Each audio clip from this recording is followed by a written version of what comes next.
Ayan, hello po sa ating lahat. Edu ay sinundo si Viancy sa Pambuan. Grabe na po talaga itong si Edu. Yes, no? Nakinig siya sa live ni Kuya Val nung nakaraan. Nasabi nga ni Kuya Val sa kanyang live, ay, Edu, galaw-galaw ka na. Baka ikaw ay maunahan. Naku, paano na yan kung mauunahan ka? So, ayun, nanonood po talaga si Edu sa live ni Kuya Val. Kaya, ayun, humakbang na siya, kumilos na siya. Syempre, kailangan kumilos ni Eds para sa ganon ay makuha niya yung matamis na oo ni Viancy, diba? So, di naman po agad-agad yan. So, may oras po para dyan. Syempre, supporters po tayo. Ang dalangin natin ay sila ay maging masaya, at magkaintindihan, magkaunawaan, kasi napaka-importante po yan. Yung tipong sa lahat ng bagay ay magkakaintindihan po sila. At saka itong si Viancy, hindi po siya mahirap na kaibiganing ligawan, kasi kita naman po natin mabait po siya, mapagbigay, kaya patuloy po natin suportahan si Kalingap Eds, Kuya Val.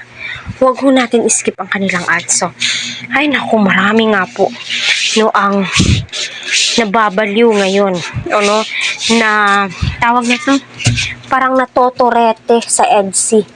Ay my God, ikaw ba naman, yung sinusuportahan mo ay to the highest level na po yung ibinibigay nila sa ating kakiligan.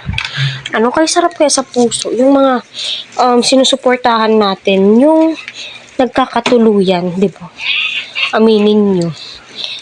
Kasi alam nyo, sa love team, hira lamang po yung mga nagkakatuluyan, di ba? Like yung mga artista. Ito sila Viancy, mas lamang pa sila sa mga artista nito, kasi ang mga artista, wala po yan silang mga sponsors, maliban lang sa mga advertisement nila. Yan, malaki din po yung kita nila. Pero tignan nyo, kung mag-a-artista yan si Viancy, naku, papatok yan, kasi sa Kalingap pa lang marami na siyang supporters, diba? What more kung magiging artista siya? Pero ika nga ng mga supporters, wag na muna. So sa nangyaring pagpunta ni Kalingap Edu sa Pambuan, ay syempre successful po yan. Kasi nga, tignan nyo, effort na po si Edu, pinaparamdam niya 100% yung pagmamahal niya kay Viancy, di ba? At ramdam naman din ho nating viewers yun. Simula pa nung sinusuyo ni Ed si Viancy, kinukuha yung loob ni Viancy, ay kita naman po natin na sobra-sobra po yung effort na ginagawa ni Edu. Di ba? Sobra-sobra po yung effort. Yung tipong marami siyang tatalunin. At aminin nyo, kay sarap po nilang panoorin. Hindi po nakakasawang panoorin ang Edsy, sa totoo lang.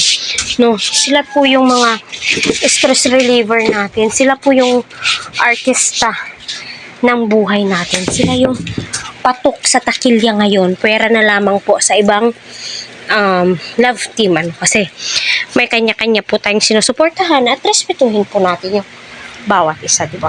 Hirap naman kung makipagkompetensya tayo, one kalingap yan sila, diba?